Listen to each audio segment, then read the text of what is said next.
إن الحمد لله نحمده ونستعينه ونستغفره ونعوذ بالله من شرور أنفسنا ومن سيئات أعمالنا من يهده الله فلا مضل له ومن يضلل فلا هادي له وأشهد أن لا إله إلا الله وحده لا شريك له وأشهد أن محمدا عبده ورسوله أما بعد. Louange à Allah, nous mettre des circonstances sur le loup pour tout ce qu'il nous accorde comme bien et comme grâce, et on lui demande de déverser ses grâces et ses bénédictions sur le prophète Mohammed sallallahu alayhi wa sallam, sa famille, ses compagnons et tous ceux qui les ont suivis jusqu'au jour de la rétribution. Alors nous sommes toujours dans le cadre de notre programme qui est Ad-Durar al-Bahiyya fi Masail al-Fiqhiyya, c'est-à-dire les perles magnifiques concernant les questions de jurisprudence de notre imam Mohammed ibn Ali al-Shawkani rahimahullah ta'ala. Et nous sommes dans le chapitre de la prière, n'est-ce pas? Et on avait déjà débuté. On est d'abord sur le cas de celui qui abandonne la prière. Jade, celui qui abandonne la prière, est-il mécréant ou est-il musulman, pervers, n'est-ce pas, pécheur? Qu'en est-il de ce cas-là? Jade? Alors, on a le cours précédent, nous avions un peu essayé de détailler un peu les avis des savants par rapport à la question. Et on a dit que celui qui abandonne la prière en reniant le caractère obligatoire de la prière, c'est un mécréant par consensus. Par conséquent, le khilaf, la divergence intervient sur le cas de celui qui délaisse la prière tout en reconnaissant le caractère obligatoire de la prière, c'est-à-dire qu'il délaisse la prière par paresse. Et on a dit qu'il y avait deux avis là-dedans. Il y a un avis qui dit que c'est un mécréant, et un autre avis qui dit quoi? Que ce n'est pas un mécréant, mais c'est un musulman pervers pécheur. Jade?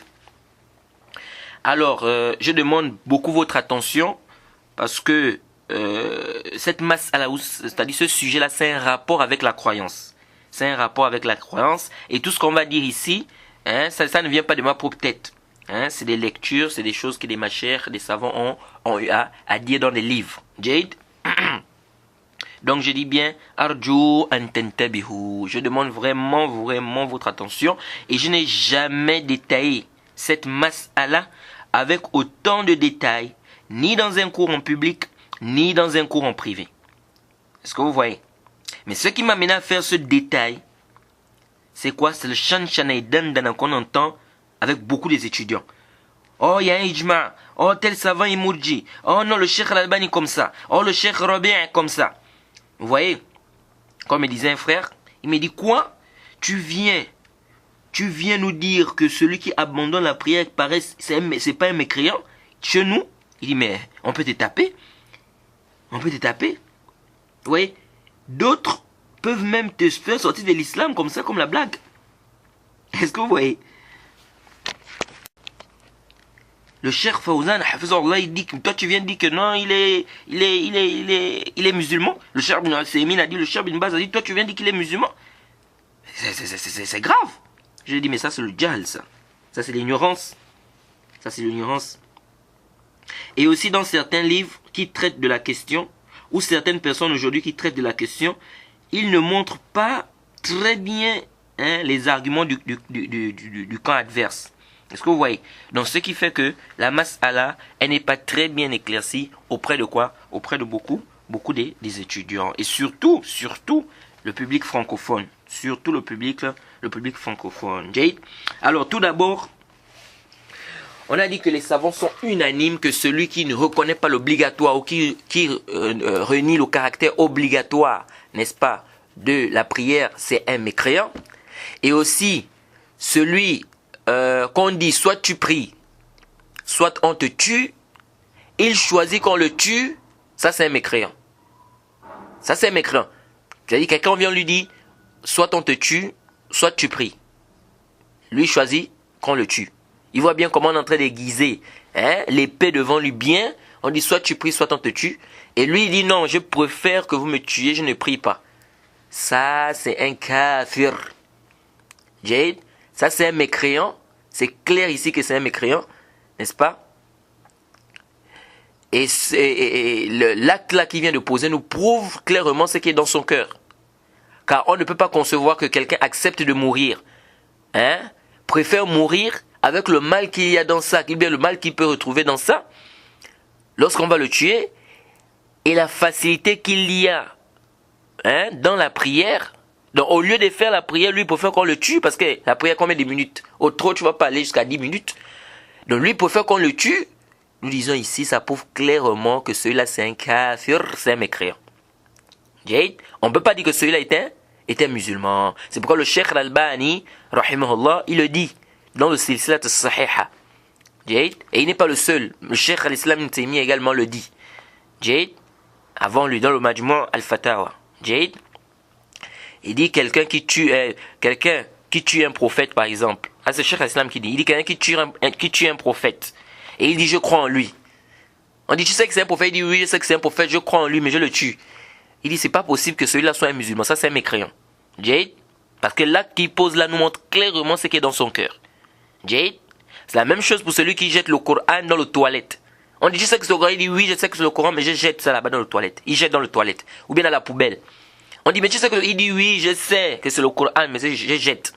On dit ça c'est un mécréant. On dit quoi? Ça c'est un mécréant. Donc c'est pourquoi on dit il y a des actes, parce qu'il y a des gens qui pensent qu'on est mécréant seulement par le cœur. Non, il y a des actes que si tu poses, ça c'est le kufr. Donc on peut être mécréant à travers les actes.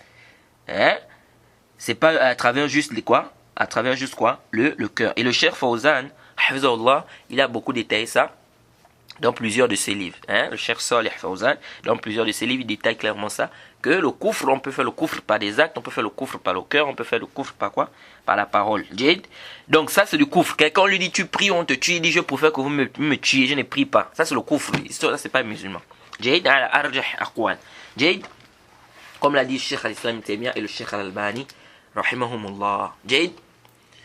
Alors, ce qui est juste, on a dit que celui qui délaisse la prière par paresse, il reconnaît l'obligation de la prière, n'est pas un mécréant.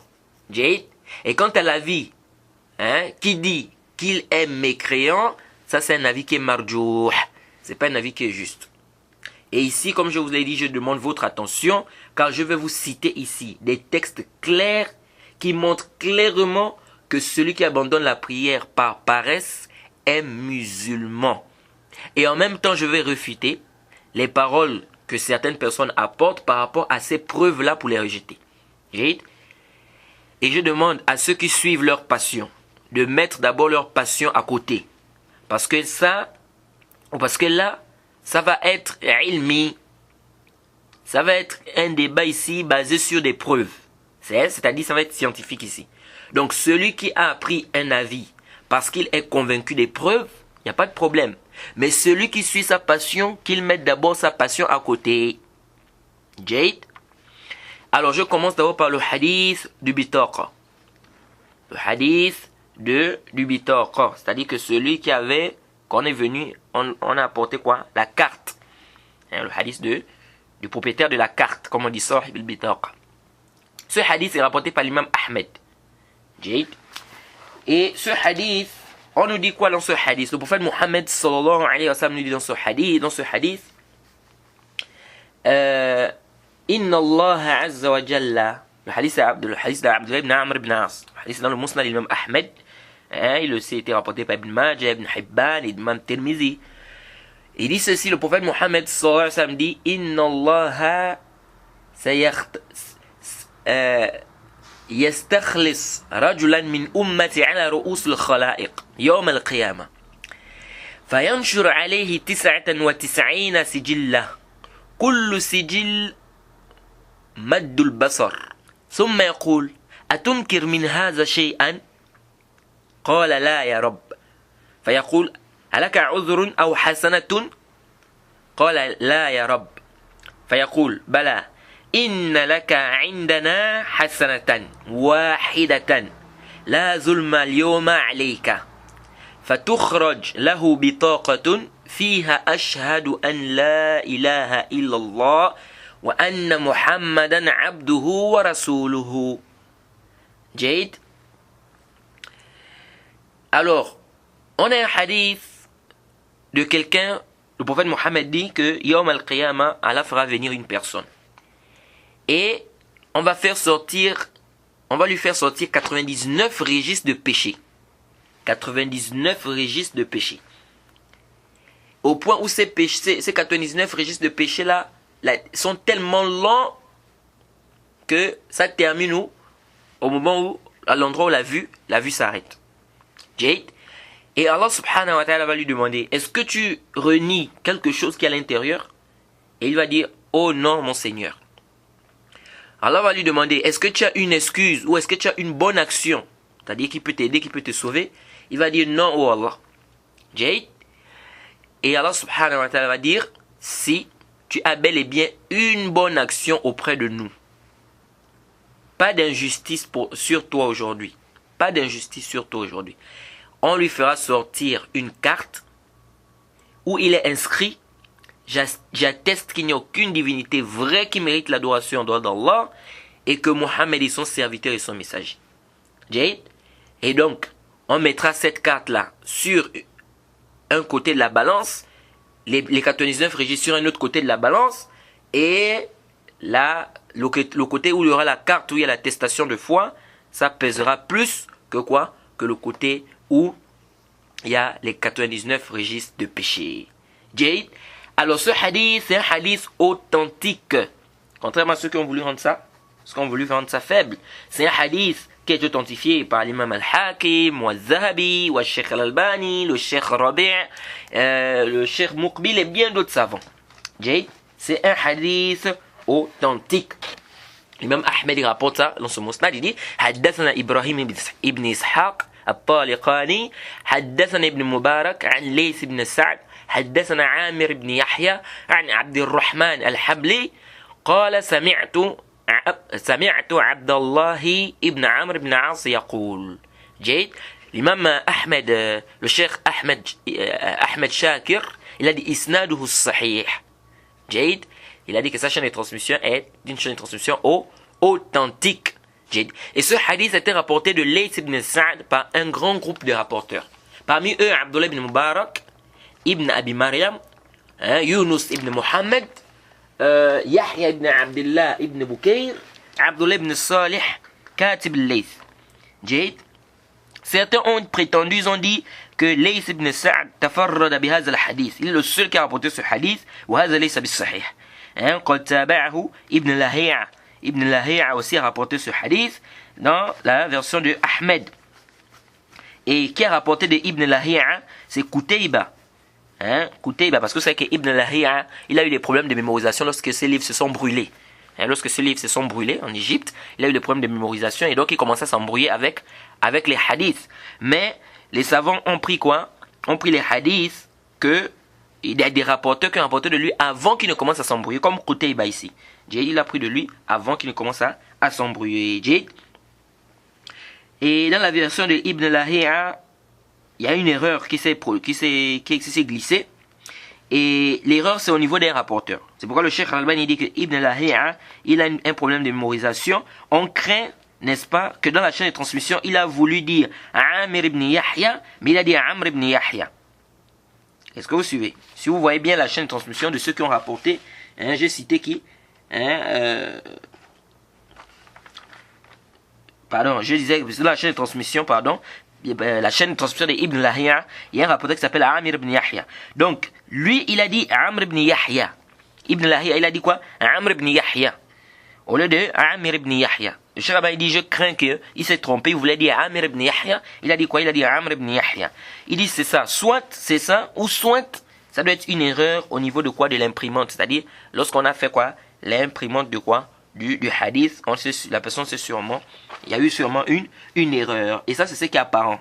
C'est ce qui est apparent parce que Qutayba, il a rapporté ce hadith-là de Ibn Lahi'a avant qu'il ne commence à s'embrouiller. Et c'est venu dans la version de Tirmidhi que Ibn Lahi'a, là-bas, il a rapporté le hadith et il a dit Amir ibn Yahya. Ce qui prouve clairement que l'erreur ici, ce n'est pas de Ibn Lahi'a. L'erreur est certainement de quoi? De l'imprimante. Jade. Le hadith, quand on regroupe ces chaînes de transmission, c'est un hadith sahih bila shak, sans aucun doute. Jade. C'est un hadith qui est authentique. Et ce hadith, c'est un dalil qui prouve clairement que cet homme-là qu'on a apporté, ou bien qu'on est venu avec lui, cet homme-là qui est venu Yom al-Qiyamah, il n'avait rien comme prière. Il avait juste l'attestation de foi, c'est-à-dire le tawhid. Jade. Et ça nous montre ici les mérites du tawhid qui expie les péchés. Donc ça nous montre qu'il n'avait pas d'autre action, il avait juste le tawhid. Parce qu'on a bien regardé dans la carte, c'était inscrit. On a même précisé que dans la carte, il était inscrit l'attestation. Donc on n'a pas dit là-bas avec la prière. Et Allah subhanahu wa ta'ala dit Bala inna laka indana hasanatan wahidatan.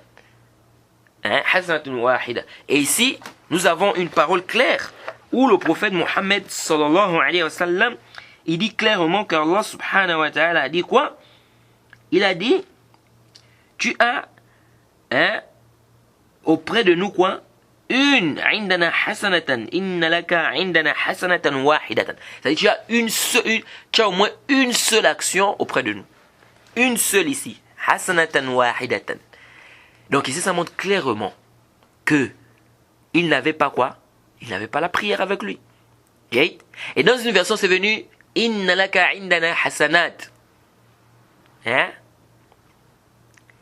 Donc, ça montre clairement ici que s'il y avait autre chose avec cette bitaqa-là, comme prière, ou zakat, ou jeûne, Allah ne devait pas manquer de préciser ça. Est-ce que vous voyez? Et Allah a dit, innahu la dhulma alayk. Pas d'injustice sur toi. Pas d'injustice sur toi aujourd'hui.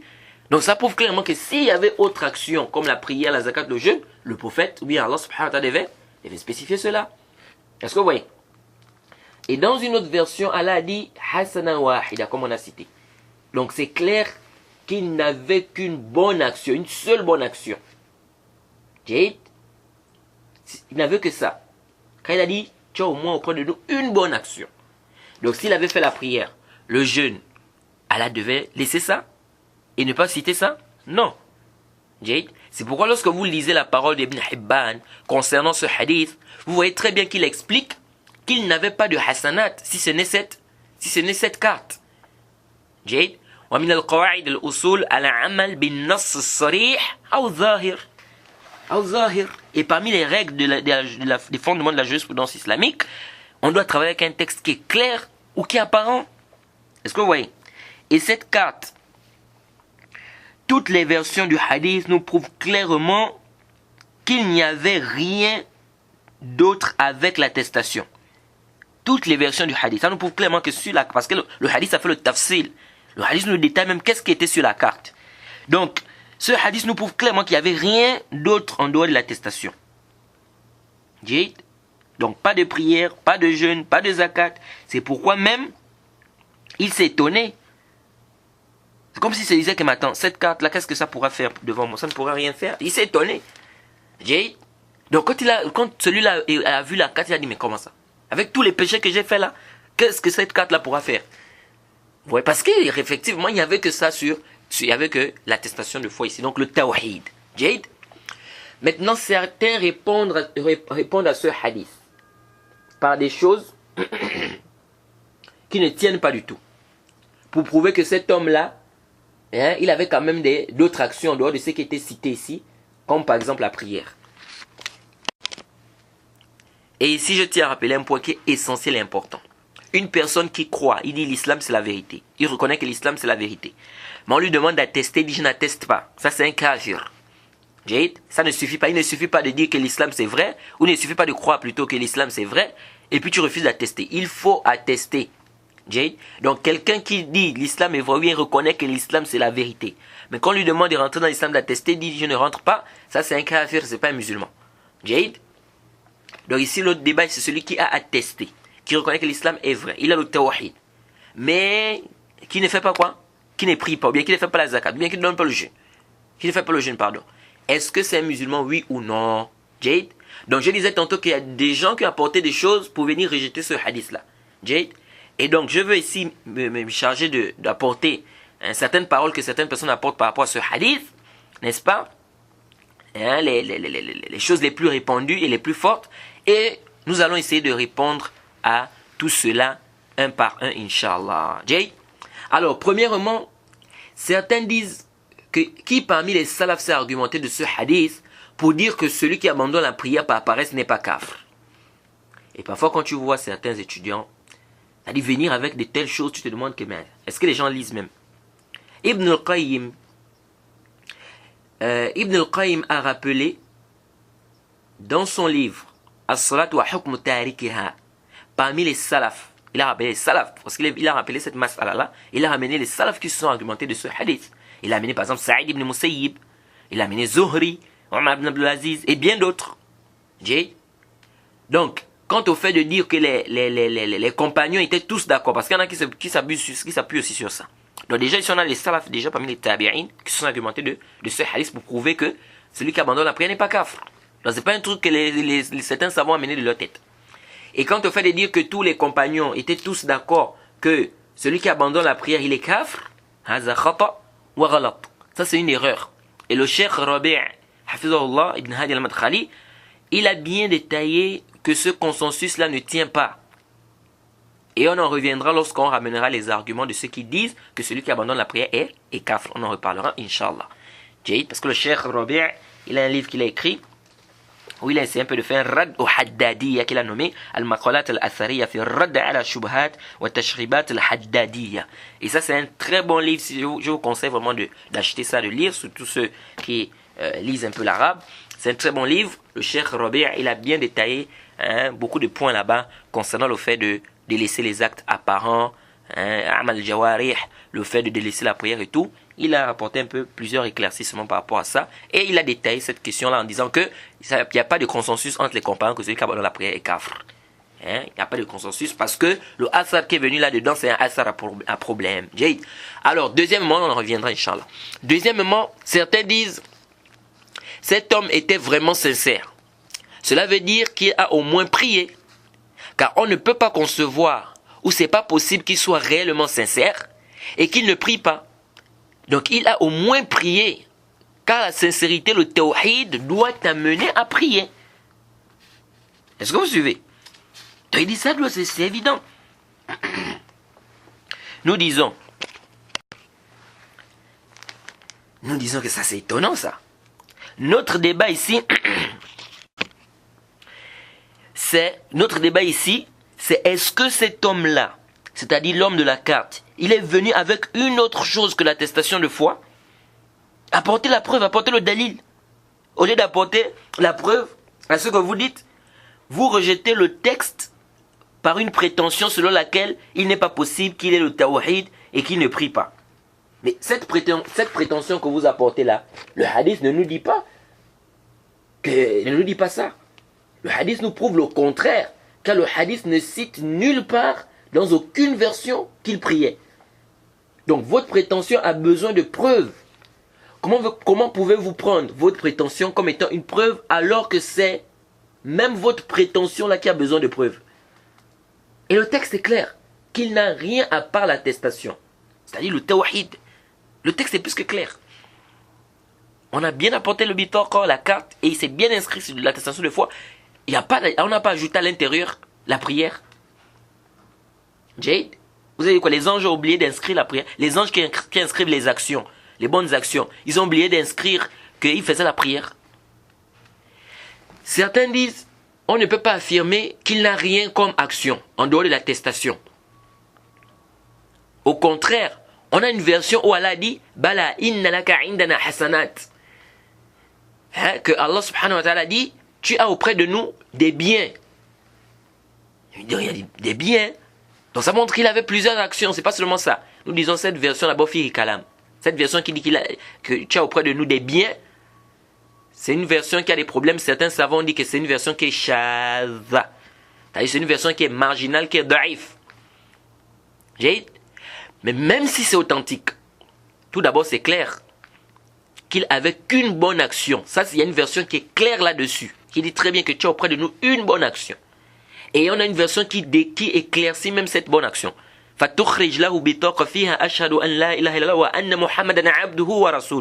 On lui fera sortir une carte où s'inscrit, il n'y a aucune divinité qui met de l'adoration dans Allah et que Mohammed est son serviteur et son messager. Donc la version est détaillée.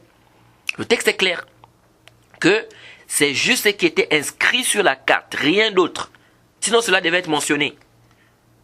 Donc même si la version, tu as auprès de nous des biens, même si c'est authentique, nous disons il n'y a pas de problème. Cette attestation-là est une seule bonne action.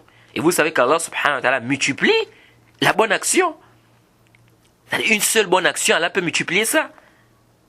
Est-ce que oui? Comme Allah dit dans le Coran, dans la sourate Nisa, hein, dans la sourate Nisa au verset 40, n'est-ce pas? Qu'est-ce qu'Allah subhanahu wa ta'ala dit? Inna Allah la yazlimu mithqala zarra wa in taku hasanatan yuda'ifha wa yu'ti min ladunah ajran 'azima. Allah dit subhanahu wa ta'ala wa yu'ti min ladunhu ajran 'azim. Allah subhanahu wa ta'ala dit dans la sourate 4 verset 40, certes Allah ne laisse personne, fût-ce du point d'un atome. S'il est une bonne action, il la double et accorde une grosse récompense de sa part. Donc il n'y a pas de mal que cette bonne action soit une seule et qu'Allah subhanahu wa ta'ala l'a doublée. Donc ça, il n'y a pas de problème. Ou multiplie, il n'y a pas de problème. Jade. Donc ici, Allah nous montre très bien qu'une seule action, il peut la doubler. Donc il n'y a pas de doute que cette version est générale, n'est-ce pas? Et on a une version qui est claire et détaillée. Puisque la version nous dit très bien une hasana. Et on nous explique même qu'est-ce qui était dans la carte. Donc ça montre ici que c'est le tafsil ici. Donc ici, si on doit appliquer les règles de Usul, on doit dire quoi? Que le texte général doit se comprendre à la lumière du texte qui était détaillé, où il y a le tafsil. Est-ce qu'on voit un peu? Et ça, comme on a dit, c'est si on est d'accord que la version qui dit hasanat, c'est-à-dire tu as des bonnes actions auprès de nous, c'est une version qui est authentique. Est-ce que vous voyez? Car comme je vous l'ai dit, c'est une version qui a des problèmes. Et on sait très bien que les anges écrivent les actions du fils d'Adam. Ont-ils oublié d'inscrire sur cette carte ces actions, telles que la prière? Est-ce que vous voyez? Quatrièmement, certains disent, il n'est pas cité dans le hadith aussi qu'il avait la sincérité, la véracité. Est-ce que vous voyez? Mais ici, vous vous dites quand même qu'il était sincère. Mais vous avez pris où qu'il était sincère dans le texte? C'est pas cité dans le texte. Si vous dites non, l'attestation ne peut être valide que par sincérité. Sinon, c'est l'hypocrisie. Si vous prenez ça d'un autre texte, alors nous aussi, on dit que donc l'attestation aussi ne peut être sincère, hein, s'il ne vient pas avec la moindre des choses, au moins la prière. Est-ce que vous voyez? Et nous aussi, on le prend des autres textes qui disent que celui qui abandonne la prière, il est kafr. Nous disons vraiment les frères, arrêtez. Le fait qu'Allah subhanahu wa ta'ala lui pardonne tous ces péchés-là, ça montre clairement qu'il était sincère. Pas besoin que ce soit cité ici en plus, dans le hadith. Et de surcroît, c'est comme si vous avez été distrait dans le hadith. Le prophète a dit min ummati, un homme de ma communauté. C'est clair qu'il était musulman. Il ne dit pas non, nous avons deux types de communautés. Nous avons da'wa et ummat al-istijaba et ummat da'wa. Nous disons oui, mais le contexte du hadith nous prouve clairement qu'il ne s'agit pas ici de qui? De ummat da'wa. Jade. Pourquoi? Parce que ceux qui n'ont pas accepté l'islam, qui font partie de ummat da'wa et qui ont refusé, il n'y a pas de pardon pour eux. Il n'y a pas de pardon pour eux. Donc ça prouve clairement qu'ici, là, il était musulman. Le prophète a dit de ma communauté. Et dans le hadith, Allah dit, Bala inna laka indana hasana. Tu as auprès de nous une bonne action. Mais ça prouve clairement qu'il était sincère, les frères. Car le mécréant n'a pas de bonne action le jour de la rétribution auprès d'Allah, le jour du jugement dernier auprès d'Allah. Et pour qu'Allah accepte une œuvre, c'est clair qu'elle doit être sincère. Donc si Allah a accepté, c'est qu'elle était sincère, cette bonne action. Donc dans le texte même, c'est clair qu'il était sincère, les frères. Mais vous, où de ce texte vous trouvez, vous pouvez nous prouver dans ce texte-là qu'il priait? Où est-ce que là, dans le texte-là, vous pouvez nous prouver qu'il priait? Parce qu'ici, on vous prouve qu'il était sincère. Par le même texte. Où allez-vous nous le montrer ici? Vous voyez? Je dis bien à partir de ce texte, pas un autre. Et venir dire que non, s'il était sincère, cela implique qu'il a au moins fait la prière. Nous disons,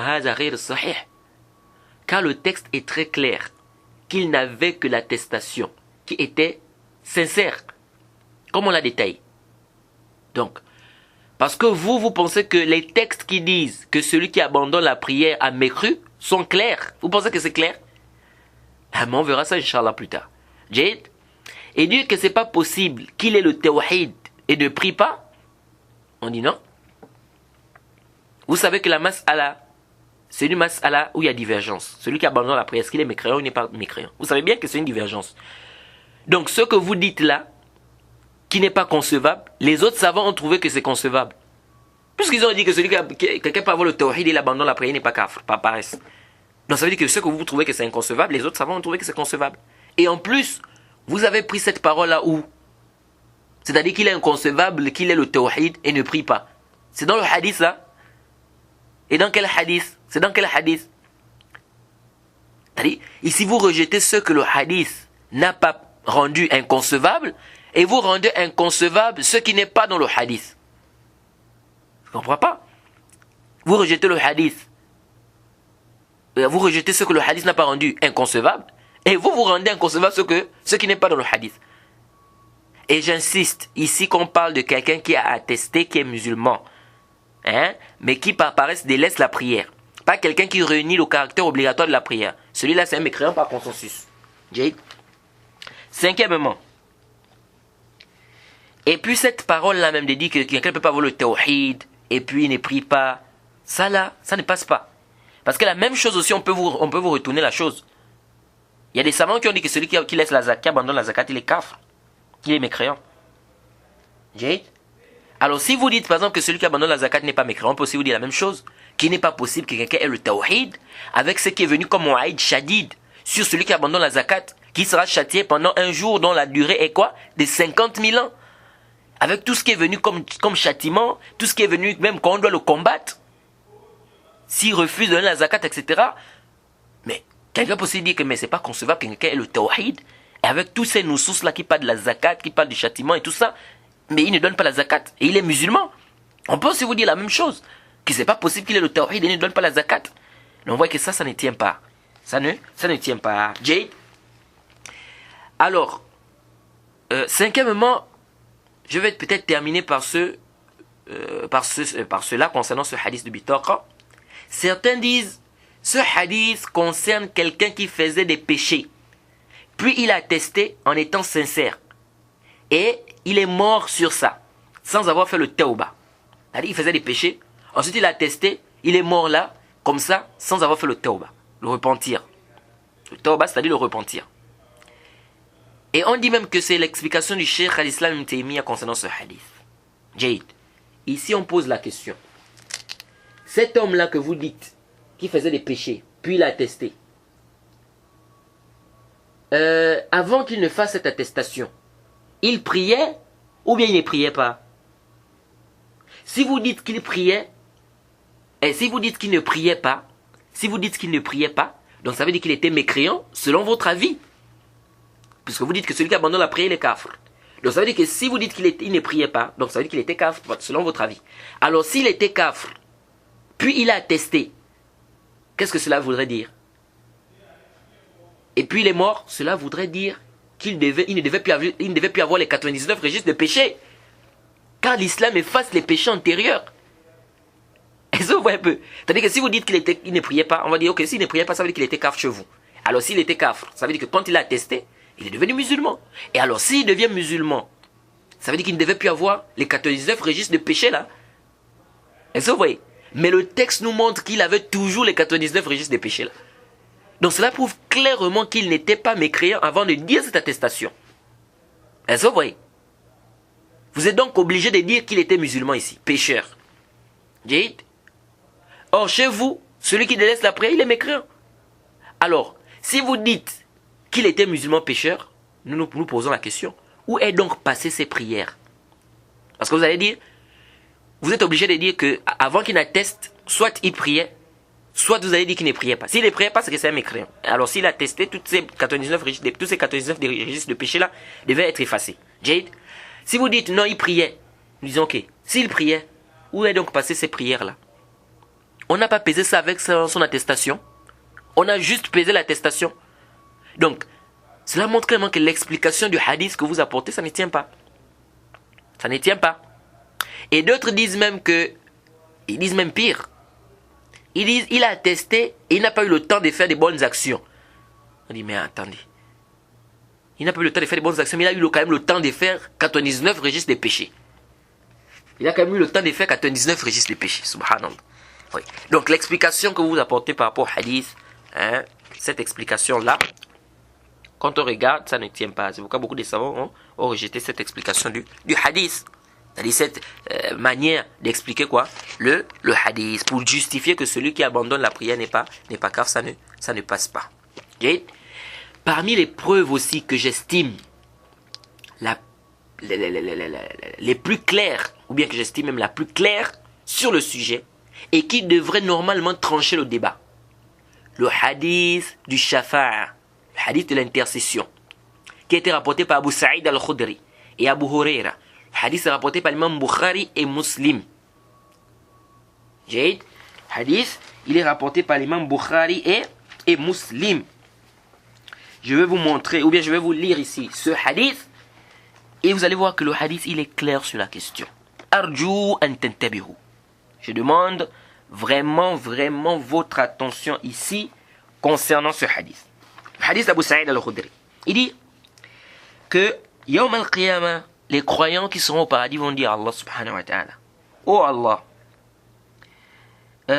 on ne voit pas nos frères, ils ne sont pas avec nous. Et pourtant, kanu yasumuna ma'ana. Et pourtant ils priaient, ils jeûnaient avec nous. Wa yusalluna ma'ana, ils priaient avec nous. Wa yahujjuna, et ils jeûnaient aussi, ils faisaient le hajj avec nous. Mais on ne les voit pas avec nous au paradis. Oh Allah, on ne les voit pas alors qu'ils jeûnaient avec nous, ils priaient avec nous, etc. Qu'est-ce qu'Allah subhanahu wa ta'ala dit? Allah dit, akhriju man araftum. Jade, fayukhrijuna khalqan kathiran. Allah subhanahu wa ta'ala va leur dire, faites sortir de l'enfer ceux parmi eux que vous connaissez. Ils vont faire sortir une grande quantité de créatures. Donc plusieurs personnes vont sortir de l'enfer. Jade. Puis ils vont venir voir Allah subhanahu wa ta'ala. Ils vont dire, Rabbana, ma baqiya fiha ahadun mimma amartana bih. Il ne reste plus personne dans ce que tu nous as demandé de faire sortir. Jade. Fayaqul, Allah va dire, irji'u, faman wajadtum fi qalbihi misqala dina min khir, fa akhrijuh. Allah subhanahu wa ta'ala va dire, retournez, celui que vous allez trouver avec un brin de dinar, de bien, faites-le sortir. Fayukhrijuna khalqan kathira. Ils feront sortir une grande quantité de personnes. Puis ils vont venir voir Allah. Ils vont dire à Allah, Rabbana, lam nazar fiha ahadan mimma amartana. Il n'y a personne parmi les gens que tu nous as encore demandé de faire sortir. C'est-à-dire, de ceux que tu nous as demandé de faire sortir, là, il ne reste personne. Allah va dire, irji'u, faman wajadtum fi qalbihi misqala nisf dinar min khair, fa akhrijuh. Allah va dire, celui que vous allez trouver qui a la moitié du dinar de bien dans son cœur, faites-le sortir. Fayukhrijuna khalqan kathira. Ils vont faire sortir une grande quantité de personnes de l'enfer. Puis ils vont dire, Rabbana, lam nazar fiha mimman amartana ahadan. Ils vont dire, oh Allah, il ne reste plus personne parmi les gens que tu nous as demandé de faire sortir. Irji'u. Allah va dire, retournez. Faman wajadtum fi qalbihi misqala dharra min khair, fa akhrijuh. Allah va dire, celui que vous allez trouver qui a un brin d'atome de bien, un brin d'atome de bien, faites-le sortir. Fayukhrijuna khalqan kathira. Ils vont faire sortir une grande quantité de personnes de l'enfer. Puis ils vont dire, Rabbana, lam nazar fiha khayran. Il ne reste plus personne parmi les gens que tu nous as demandé de faire sortir. Wa kana Abu Sa'id al-Khudri yaqul. Abu Sa'id al-Khudri, il disait quoi? Il dit, in lam tusaddiquni bi hadha al-hadith, faqra'u in shi'tum. Il dit, si vous ne me croyez pas, à Abu Sa'id al-Khudri, qui est le compagnon du prophète, radiyallahu anhu, il dit ceci. Il dit, si vous ne me croyez pas concernant ce hadith, lisez la parole où Allah dit, inna Allah la yazlimu misqala zarra. Le verset qu'on a lu dans la sourate Nisa, que Allah subhanahu wa ta'ala ne lèse personne fût du poids d'un atome. Jade. Ensuite, qu'est-ce qu'Allah subhanahu wa ta'ala dit? Il dit, yaqulullahu azza wa jal. Qu'est-ce qu'Allah dit? Yaqulullahu azza wa jalla. Le prophète dit que Allah va dire, shafa'at al-malaika, wa shafa'a al-nabiyyun, wa shafa'a al-mu'minun. Les anges ont intercédé, les prophètes ont intercédé, les croyants ont intercédé. Il ne reste plus que le tout miséricordieux, فيقبض قبضة من نار فيخرج منها قوما لم يعملوا خيرا قط. Subhanallah. Allah va faire sortir, il va prendre une poignée, suivez attentivement, Allah va prendre une poignée des gens de l'enfer, n'est-ce pas? Il va les faire sortir. Cette poignée-là, ce sont des gens, lam ya'malu khayran qat. Ils n'ont fait aucun bien. Ils n'ont fait aucun bien. Aucun bien. Et ça montre la miséricorde d'Allah subhanahu wa ta'ala. Et qu'est-ce que les gens du paradis vont dire? Ils vont dire ça, ce sont des gens lezina adkhalahumullah al-jannah bi ghayri amalin amiluh wala ghayrin qaddamuh. Les gens du paradis vont dire voilà des gens qu'Allah a fait sortir de l'enfer, il les a fait rentrer au paradis sans actes qu'ils ont eu à faire et sans bien qu'ils ont eu à faire. C'est-à-dire sans actes et sans bien. Ça c'est un hadith qui est sarih, qui est clair sur la question. Qui dit clairement ici que ceux-là, ils n'ont fait aucun bien. Ça montre clairement que celui qui abandonne la prière, il n'est pas mécréant. Car ceux-là dans le hadith, ils n'avaient pas prié. Et ici, quand on dit ils n'ont fait aucun bien ici, en dehors du tawhid, excepté déjà le tawhid, parce qu'il y a une même version du même hadith, il y a une version du même hadith dans le sahih qui est venu dire quoi? Que lorsque Allah subhanahu wa ta'ala finira avec le jugement et qu'il voudra faire sortir de l'enfer, ceux qui n'ont pas fait le shirk, Allah va dire quoi? Maintenant, l'intercession est permise.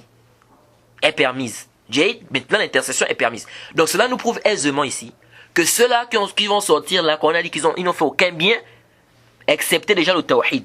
Ils avaient le tawhid. Parce que le hadith, une version du hadith nous dit ici que lorsqu'Allah voudra maintenant faire sortir des gens qui n'ont pas fait le shirk, et c'est le même hadith de Shafa'a. Donc il ne faut pas que ça embrouille les gens. Quelqu'un va penser non, mais parce qu'il y a une fois qui me disait, mais quand on dit non, il faut aucun, mais ça veut dire que c'est des mécréants. Non, ce n'est pas des mécréants. Le prophète a dit la yadkhulu jannatan illa nafsun muslima. Dans le Sahih Muslim. Ne rentrera au paradis qu'une âme musulmane. Donc c'est clair. Et le hadith là de l'intercession nous prouve clairement ici qu'ils avaient le tawhid, puisqu'Allah a dit ils n'ont pas fait le shirk. Donc en dehors du tawhid, ils n'ont fait aucun bien, aucun autre bien. Le hadith est clair que ce sont là, ces gens-là, ils ne priaient pas. Car les croyants avaient déjà fait sortir ceux qui priaient. Si vous repartez, comme on a lu le début du hadith, les croyants avaient déjà fait sortir ceux qui priaient. Est-ce que vous voyez? Puisqu'ils ont dit, on avait des gens qui priaient avec nous, qui jeûnaient avec nous, qui faisaient le pèlerinage avec nous, on ne les voit pas. Allah leur a demandé de faire sortir ces gens-là. Ils sont partis, ils ont fait sortir. Donc le hadith est plus que clair. Et puis dans la version de Bukhari, la version de Abu Huraira, lorsque les anges vont faire sortir ces gens-là de l'enfer, le hadith nous dit ya'rifunahum fi nar bi athar sujud. Ta'kul nar ibn Adam illa athar sujud, harram Allah ala nar an ta'kul athar sujud. C'est plus que clair. Et ça nous montre l'importance de la prière. Le hadith nous dit qu'ils vont reconnaître les gens de l'enfer. Les anges, quand ils vont faire sortir les gens de l'enfer, ils vont reconnaître les gens de l'enfer à travers les signes du sujoud. Car l'enfer va brûler le fils d'Adam, sauf les signes du sujoud. Allah a interdit à l'enfer de brûler ça. Ça nous montre l'importance de la prière. Les signes du sujoud, ça ne sera pas brûlé dans l'enfer. Est-ce que vous voyez un peu? Ça nous montre l'importance de la prière. Alors, ici, le texte est clair, que les anges vont reconnaître les gens qui priaient par rapport au signe du sujoud. Et ils les feront sortir de l'enfer par rapport à lorsqu'ils vont intercéder. Et après l'intercession des anges, c'est Allah subhanahu wa ta'ala qui va prendre une poignée des gens qui n'ont fait aucun bien. Donc ici, c'est clair que ceux qui vont rester en enfer, que les anges ne vont pas faire sortir, c'est des gens qui ne priaient pas. Car s'ils priaient, les anges devaient les reconnaître à travers les signes du sujoud. Certains disent non, lorsque le hadith dit qu'Allah a pris une poignée, c'est-à-dire qu'il a ordonné aux anges, donc ça revient... Non, ça c'est pas sahih. Ici, on a bien dit Allah a pris une poignée. On n'a pas dit Allah a ordonné aux anges. Parce qu'il y en a qui amènent une autre version où on dit que non, Allah a ordonné aux anges de prendre des gens de l'enfer. Non, ça c'est une version qui nous parle de l'intercession des anges. Il ne faut pas mélanger les choses. Ça c'est une version qui nous parle de l'intercession des anges. Et la version que vous apportez, même c'est la version d'Abu Huraira qui est mukhtasar, qui est résumée. Or la version d'Abu Saïd al-Khudri, les détails nous montrent bien l'intercession. Et elle nous dit très bien que les anges ont intercédé, les prophètes ont intercédé, les croyants ont intercédé. Il ne reste plus qu'Allah subhanahu wa ta'ala. Donc c'est plus que clair. Donc il n'a pas ordonné ici. Ici, c'est Allah a vraiment pris une poignée. Et parmi les aqidah des gens de la sunna, on doit affirmer ce qu'Allah a affirmé. Et on doit affirmer ce qu'Allah a affirmé qu'il a pris une poignée. On doit affirmer qu'il a pris une poignée. Comment on va dire non, la poignée, c'est pas ça le sens. Le sens, ça veut dire qu'il a ordonné aux anges. Non. Et certains disent non. Si la poignée, c'est quoi? C'est Allah va ordonner aux anges. Et donc, ceux qui vont sortir, ce sont des gens qui priaient parce que les anges vont les reconnaître à travers les signes du soujud. Nous avons c'est une erreur, ça sans doute. Car le texte est clair qu'Allah va prendre une poignée. Et ici, on ne doit pas dire que la poignée ici, c'est pas ça le sens, n'est-ce pas? Mais ça veut dire que Allah va ordonner aux anges, bien c'est l'ordre d'Allah aux anges d'intercéder. Ça c'est un ta'wil qui n'a pas de dalil. Hein? Ici, on doit affirmer qu'Allah va prendre une poignée, n'est-ce pas? Pourquoi faire le ta'wil là? Pourquoi faire ce ta'wil là? Et puis, d'où vient l'erreur de certaines personnes qui ont pensé que ce sont les anges qui vont être les derniers à faire l'intercession? Parce qu'il y a des gens qui ont pensé que ce sont les anges qui vont être les derniers à faire l'intercession. Non. Et en disant que ça, Allah va donner aux anges l'ordre de quoi? De prendre des gens de l'enfer. Ça, c'est une erreur. Et cette erreur intervient ici, pourquoi? C'est à cause du fait, parce qu'ils ont dit quoi? Ils ont dit non. Quand Allah a dit que non, allez-y prendre dans l'enfer ce que vous connaissez. Ben, il dit, ça veut dire ici que les croyants n'ont pris que ce qu'ils connaissaient dans l'enfer.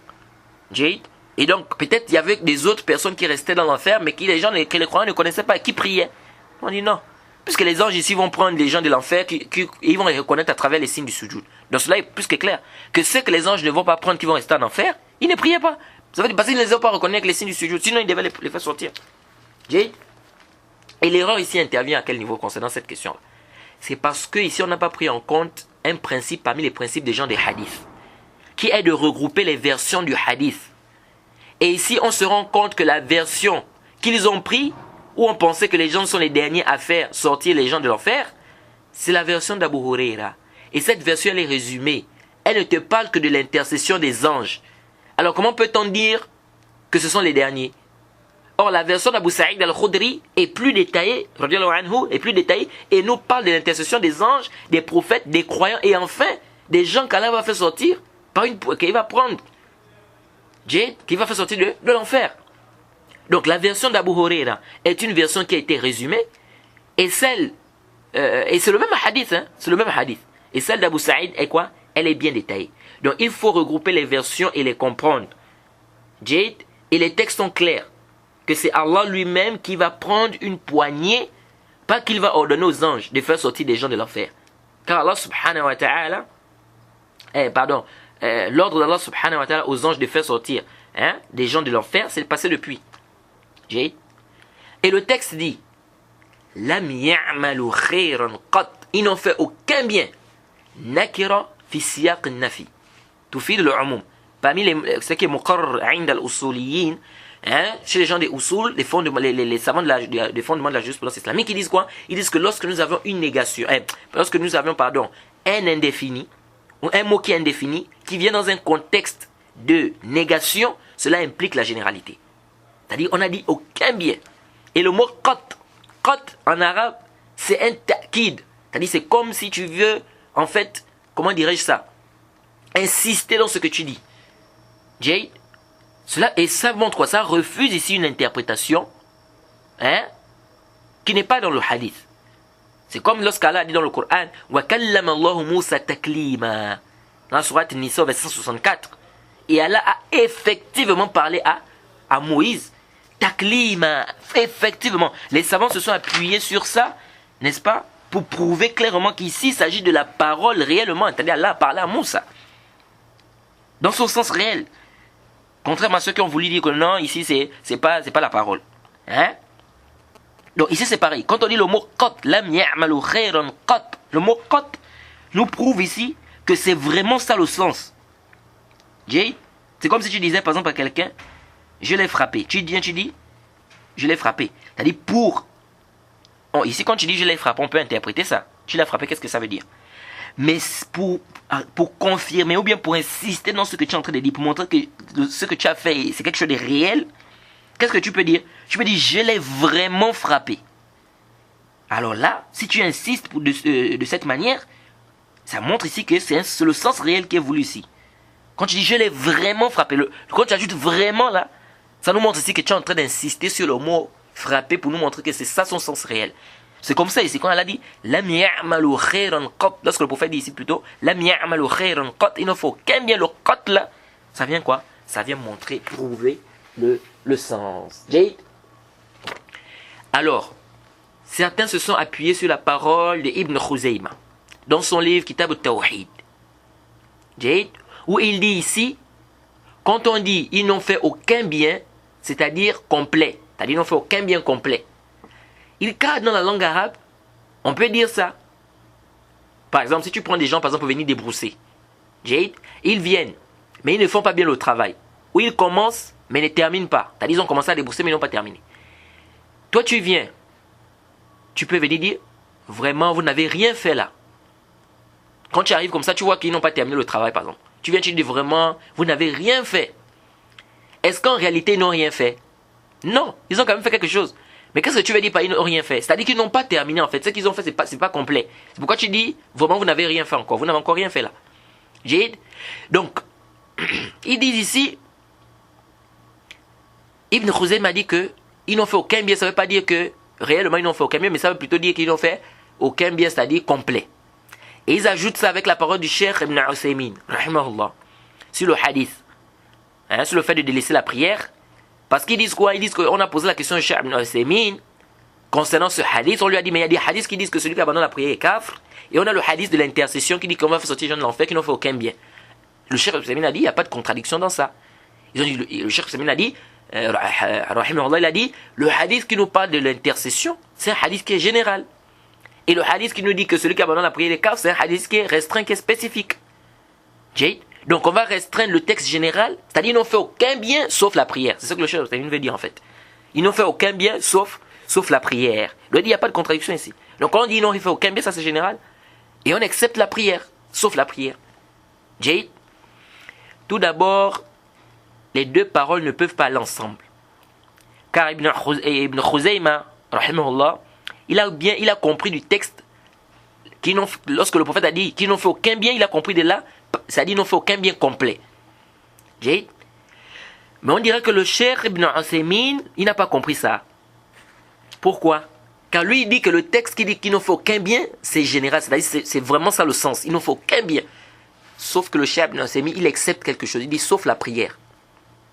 Donc si vous prenez la parole d'Ibn Khuzayma, Jade, vous allez laisser la parole du Cheikh Ibn Uthaymin. Si vous prenez pour celle du Cheikh Ibn Uthaymin, vous devez laisser la parole d'Ibn Khuzayma. Parce que les deux ne peuvent pas aller ensemble. Parce que Ibn Khuzayma, il dit ils n'ont fait aucun bien. Ça veut dire que ils n'ont fait aucun bien, c'est-à-dire complet. Le Cheikh Ibn Uthaymin dit non, ça veut dire vraiment qu'ils n'ont fait aucun bien, mais sauf qu'ils ont fait quand même la prière. Donc sauf la prière. Donc vous voyez qu'il y a ici un problème. Donc le Cheikh Ibn Uthaymin, il a compris. Quand il a vu le texte, là, et le Cheikh Uthaymin, c'était vraiment quelqu'un, machallah, dans les usul.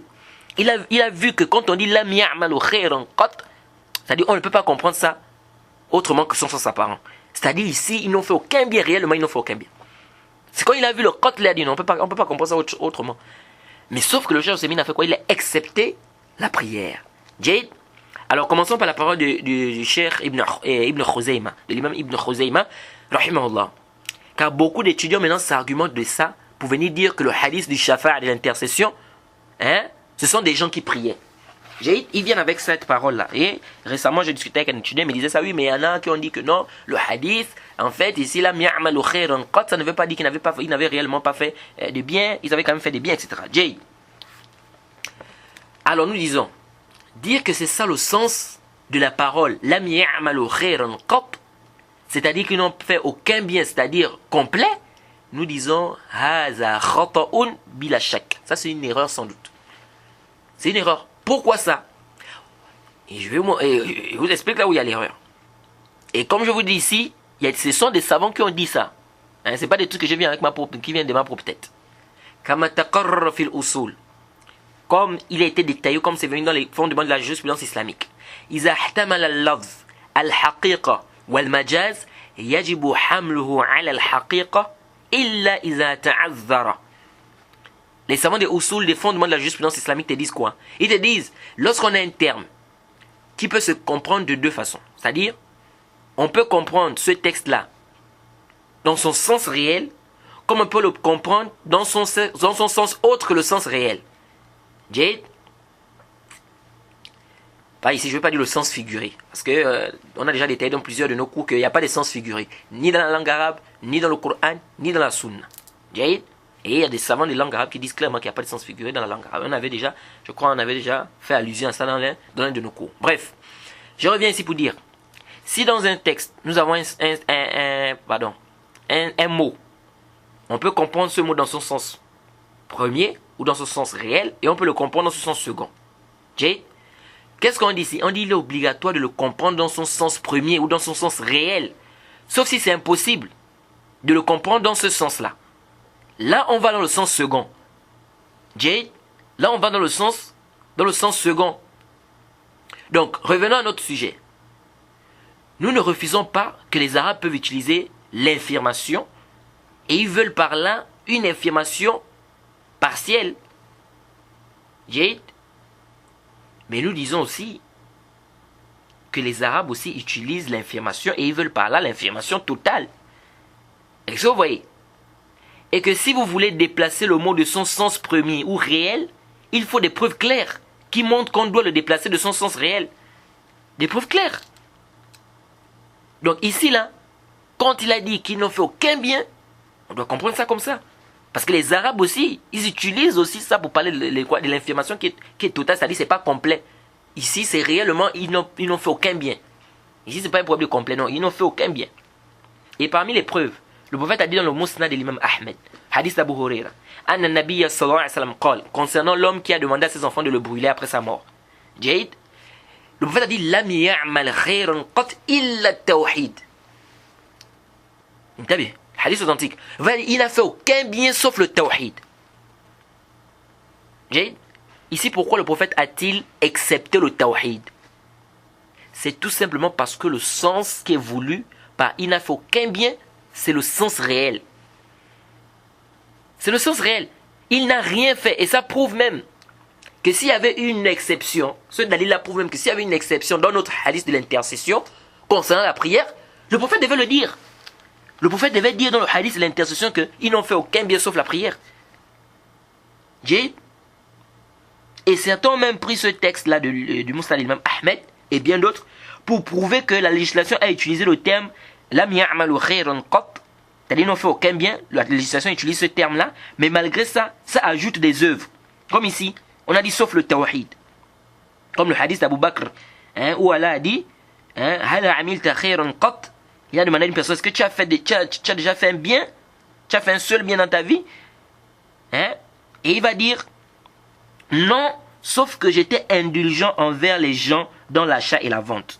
Ils disent voilà, tous ces textes-là, ça nous montre quoi? Dans ce sens-là, ça nous montre clairement ici que on peut utiliser le terme ils n'ont fait aucun bien, mais malgré cela, ici on cite quand même des actions.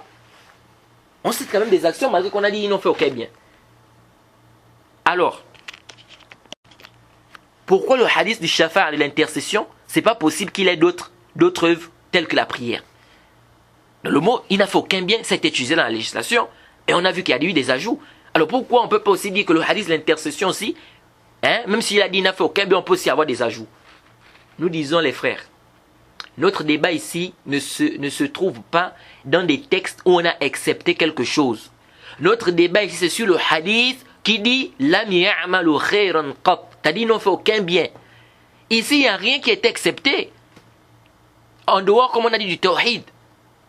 Car c'est venu dans le hadith, dans la même version, comme on a dit, la même version d'Abu Huraira, où le prophète a dit que lorsque Allah subhanahu wa ta'ala va commencer le jugement et qu'il voudra faire sortir par sa miséricorde des gens de l'enfer qui n'ont pas fait de shirk. Et le prophète a dit, dans la version que l'intercession, Allah subhanahu wa ta'ala plutôt a dit, l'intercession est permise maintenant. Et l'intercession pour qui? Pour les croyants. Jade. Donc ça nous montre clairement ici que l'exception qui est faite dans le hadith, c'est le tawhid. Maintenant, vous apportez une autre exception. Ça nécessite un dalil, la prière. Jade. Mais vous, tous les textes que vous ramenez là, il y a des exceptions de certains actes. Mais ici, là, où est l'exception de la prière dans le texte? C'est-à-dire, tout ce que ça ne passe même pas. Parce que vous apportez des textes où on a dit ils n'ont fait aucun bien sauf. Ils n'ont fait aucun bien sauf. Mais c'est clair, on a accepté quelque chose. Mais le hadith ici, de notre hadith de l'intercession, où est l'exception de la prière ici? Hein? Et les hadiths que vous apportez même contre vous. Car cela prouve même que la prière n'est pas acceptée dans le hadith d'intercession. Car si c'était le cas, mais ça devait être cité. Le prophète devait dire ici, ils n'ont fait aucun bien. Allah a fait sortir une poignée de jeunes de l'enfer qui n'ont fait aucun bien sauf la prière. Qu'est-ce qui empêchait le prophète de dire ça? Lam ya'malu khayran qat illa as-salat. Qu'est-ce qui empêchait le prophète de dire ça? Rien du tout. Donc cela prouve même, parce que vous apportez des hadiths où il y a des exceptions, cela prouve que comme ici il n'y a pas d'exception, ça montre ici qu'il n'y a pas d'exception en dehors de ce qui a été cité dans le hadith, dans le texte. Donc le fait que l'exception n'ait pas été citée, ou n'a pas été citée, comme dans les autres textes que vous apportez, ça prouve clairement qu'ici il n'y a pas d'exception à faire à part, par rapport à la prière, il n'y a pas d'exception à faire par rapport à la prière à part le tawhid. Et de surcroît, les textes que vous ramenez, c'est contre vous. Car ici, le fait qu'il ait fait l'exception, cela voudrait dire quoi? Cela voudrait dire que le sens qui est voulu par l'infirmation, c'est son sens réel. Pas l'infirmation partielle. Car si c'était l'infirmation partielle, c'est-à-dire, ils n'ont fait aucun bien de manière complète, ils ne devaient pas faire l'exception. Le fait que le prophète dise, ils n'ont fait aucun bien, sauf le tawhid, ou bien il n'a fait aucun bien sauf le tawhid, ça nous montre que le sens de il n'en fait aucun bien, c'est son sens réel. C'est-à-dire ils n'ont fait vraiment aucun bien. Parce que si c'était le sens, si c'était ils n'ont fait aucun bien de manière complète, le prophète ne devait pas faire l'exception sauf le tawhid. Est-ce que vous voyez? C'est comme par exemple lorsque le prophète a dit sauf le tawhid là-bas. Car si on prend votre compréhension là, cela voudrait dire quoi? Si on prend votre compréhension que ils n'ont fait aucun bien, ça veut dire ils n'ont fait aucun bien complet. Hein? Ça veut dire, quand on prend le hadith, si on prend votre compréhension, ça veut dire qu'ils n'ont fait aucun bien de manière complète sauf le tawhid. C'est ce que ça veut dire. Ils n'ont fait aucun bien de manière complète sauf le tawhid. Donc si on prend votre compréhension, ça veut dire qu'il avait le tawhid de manière complète. Il avait son tawhid complet. Et ça, vous voyez? On va dire ils n'ont fait aucun bien de manière complète sauf le tawhid. Et là c'est grave. Car on va vous dire ici, quelqu'un qui a le tawhid de manière complète, hein? Il a le tawhid de manière complète. Il ne va pas faire la prière. Quelqu'un peut ne pas faire la prière et avoir le tawhid complet. Nous ici on est clair, quand on dit ici qu'il ne priait pas, on dit bien que sa foi a baissé, il a une faible foi, etc. Son tawhid n'est pas complet. Parce que celui qui a le tawhid complet, il ne va pas faire la prière. Il va prier. Et si vous dites oui, si vous dites que celui qui a le tawhid complet, il peut ne pas prier, ça c'est la parole de Murjia. Ça veut dire que quelqu'un peut ne pas prier et son tawhid est complet, ça reste toujours là. Non. Et puis parmi les conditions de l'interprétation d'un mot, dans un sens ou dans un autre sens que son sens apparent, parmi les conditions, il faut premièrement que cette interprétation converge avec le mot. C'est-à-dire le mot que vous allez apporter là, que vous allez interpréter. C'est-à-dire ce mot-là que vous voulez expliquer par un autre mot, il faut d'abord que le mot, parmi les conditions d'interprétation, il faut que le mot que vous apportez là converge avec le mot là. Si c'est un mot qui est HS, c'est pas la peine. Vous n'allez pas chercher un mot qui est hors sujet ou bien une interprétation qui est hors sujet. Là, c'est premièrement. Deuxièmement, il ne faut pas que dans le texte, il y a une chose qui infirme cette interprétation. Et c'est le cas de notre hadith ici. Il y a dans le texte ce qui infirme le fait de dire qu'ici, nous avons une infirmation partielle. C'est-à-dire qu'ils n'ont fait aucun bien, c'est-à-dire aucun bien de manière complète. C'est quoi? C'est que les anges ont fait sortir les gens par rapport au signe du soujoud. Donc cela prouve que ceux qu'ils ont laissés dans l'enfer, les anges, ceux que les anges ont laissés dans, les gens que les anges ont laissés dans l'enfer, ne priaient pas. Pourquoi? Parce que s'ils priaient, les anges devaient les faire sortir, puisque les anges ont reconnu les gens qui priaient à travers les signes du soujoud. Jade, donc venez dire ici qu'ils n'ont fait aucun bien, ça veut dire qu'ils n'ont fait aucun bien de manière complète. Et quant à la restriction du Cheikh Ibn Usaymin, Et comme je vous ai dit, tout ce que je vous dis là, ça ne vient pas de ma propre tête. Que quelqu'un ne vienne pas dire non, mais comment il peut dire que le Cheikh Ibn Ousaymin s'est trompé? Ou bien comment il peut dire que tel. Et puis il faut aussi rappeler une chose. Que un savant peut être, c'est pas parce que quelqu'un est savant que ça veut dire qu'il se trompe pas. Ça, c'est la crainte des gens de la sunna. Parce qu'on voit certains étudiants qui font le rouleau et qui ne comprennent pas ce principe-là. Ça rentre dans la croyance, ça doit rentrer dans la croyance de quelqu'un. Un savant, peu importe son niveau de science, ça ne veut pas dire qu'il est infaillible. C'est pourquoi l'imam Malik disait que toute personne on peut prendre de lui, on peut rejeter, sauf celui qui est dans cette tombe-là, le prophète Mohammed sallallahu alayhi wa sallam. Et le cheikh Mohammed ibn Hadi, al-Madkhali, il a fait un char, lorsqu'il a fait le char de al-farq bayna al-nasih wa al-ta'yir, là-bas il a rappelé aussi ce principe-là, que toute personne peut tomber dans des erreurs. Jay. Alors, donc je disais que par rapport à la parole du cheikh Ibn Ousaymin, et comme je vous ai dit, ce que je vous apporte là, c'est pas de ma propre tête. Il y a des savants qui n'ont pas été d'accord avec ce genre d'interprétation là et qui ont également réfuté ça. Jade. Donc ici, la restriction du prieur ne peut se faire dans ce texte. Pourquoi? On ne peut pas faire la restriction ici de dire il n'en faut aucun bien sauf la prière. Pourquoi? À cause du ta'kid. Parce que le prophète a dit le mot qat, c'est une insistance dans le terme. Ça montre ici qu'ils n'ont réellement fait aucun bien. On ne peut pas faire l'exception en dehors de ce qui a été cité dans le texte. On ne peut pas. Jade, cela nous montre ici qu'on ne peut pas faire une restriction qui n'est pas dans le texte. Jade. Puis, nous disons, si les prières étaient acceptées dans ce terme-là, la ya'malu khayran qat illa salat, il n'en faut aucun bien sauf la prière. Pourquoi ne sont-ils pas sortis avec les personnes qui priaient, que les croyants ont fait sortir? Ou les anges?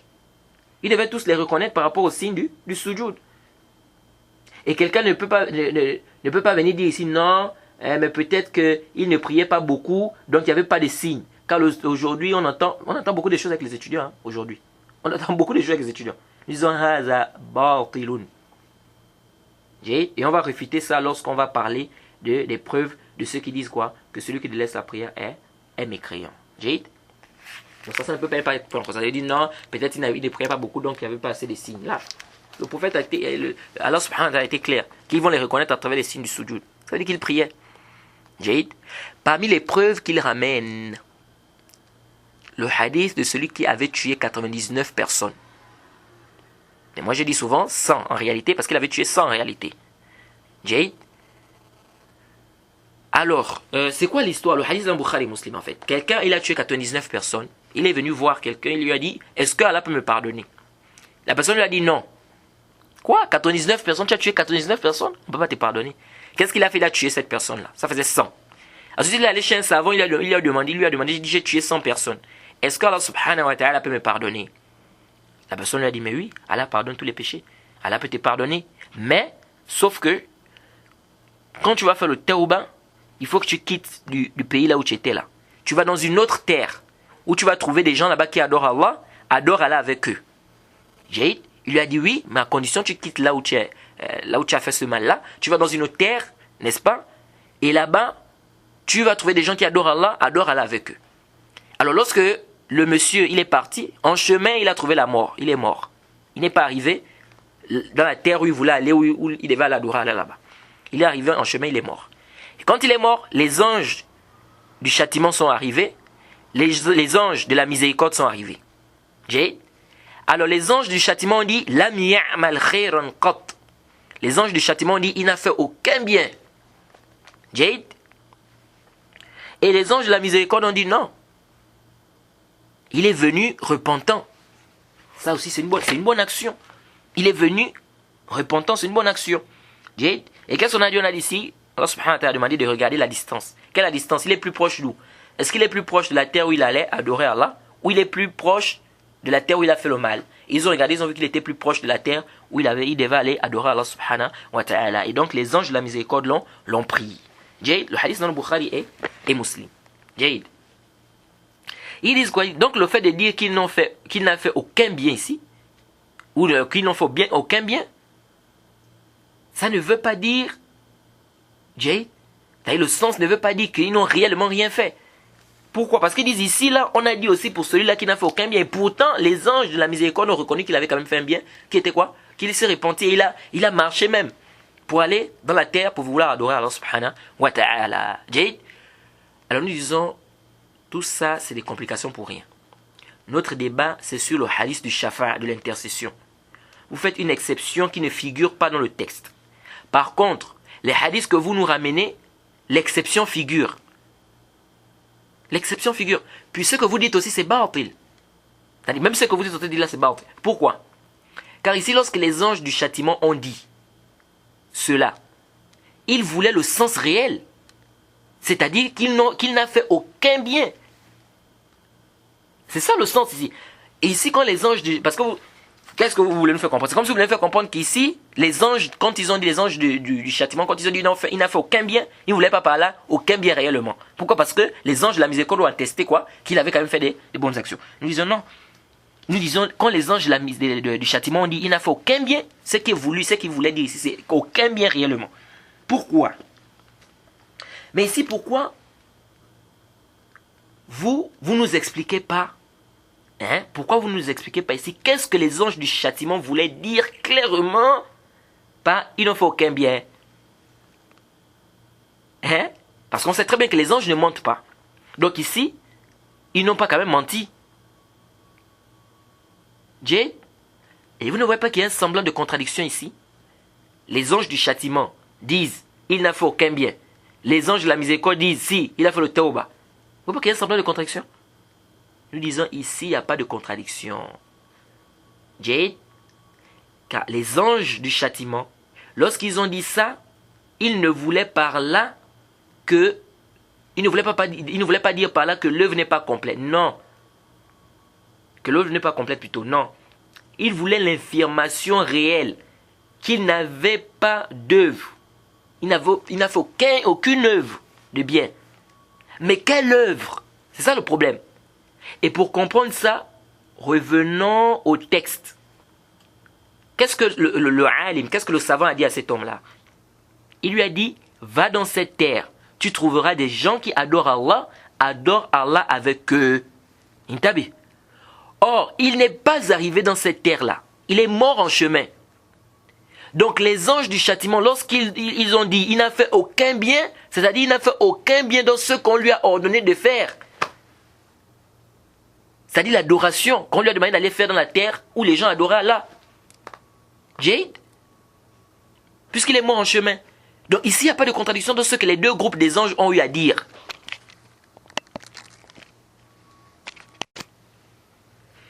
Donc les textes sont plus que clairs ici.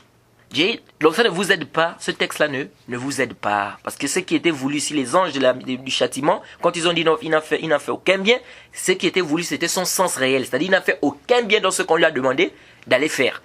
Et les anges de la miséricorde, lorsqu'ils ont dit qu'il a fait un bien, ça ne contredit pas ici. Eux, ils parlaient du tauba. Ça ne contredit pas quoi? Ce que les anges de la du châtiment voulaient quoi? Voulaient dire.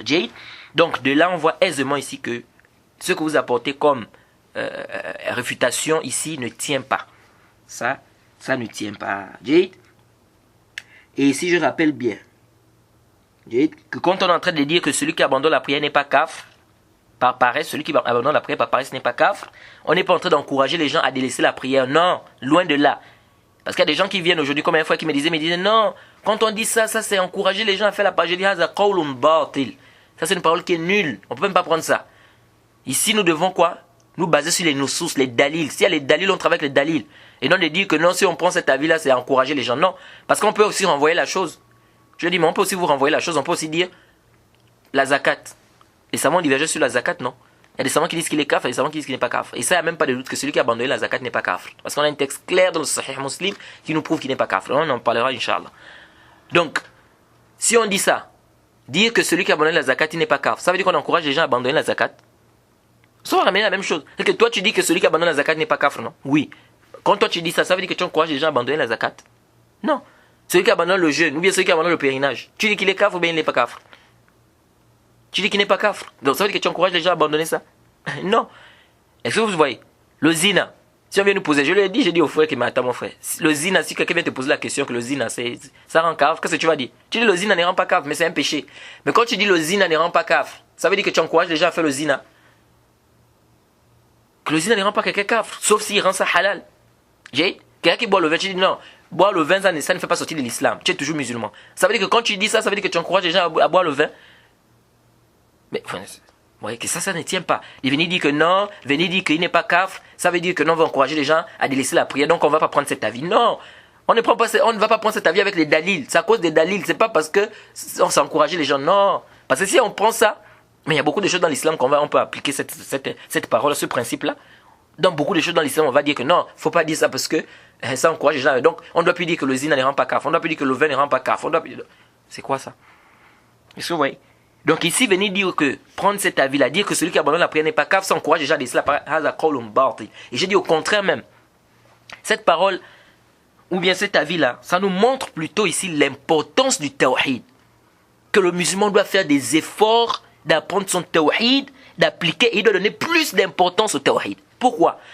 Parce que s'il ne donne pas d'importance au tawhid, regardez les gens qui vont sortir de l'enfer. C'est des gens qui font quoi? Qui n'ont pas fait le shirk.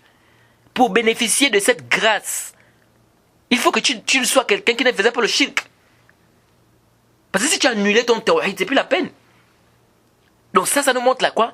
C'est pourquoi le Cheikh Rabi' Ibn Hadi al-Madkhali, dans son livre Maqalat al-Athariya, que je vous ai cité le livre là, lorsqu'il a parlé de cette mas'ala, il a ramené un peu des avis des savants et tout ça. Il dit, par exemple, l'imam Ahmed, parce que l'imam Ahmed, on dit que tantôt il dit qu'il est kafr, il a deux versions. Si on avait dit que ça, c'est la majorité des savants qui disent que celui qui a abandonné la prière par paresse n'est pas kafr. Malik, Shafi'i, Abu Hanifa, et une riwaya de l'imam Ahmed. Parce qu'il y a une riwaya qui dit que l'imam Ahmed a dit qu'il est kafr. Il y a une autre riwaya qui dit que l'imam Ahmed a dit qu'il n'est pas kafr. Donc si on prend même, on peut dire les quatre imams, ou les trois. Le Cheikh Rabi', Hafizullah, qu'est-ce qu'il a dit?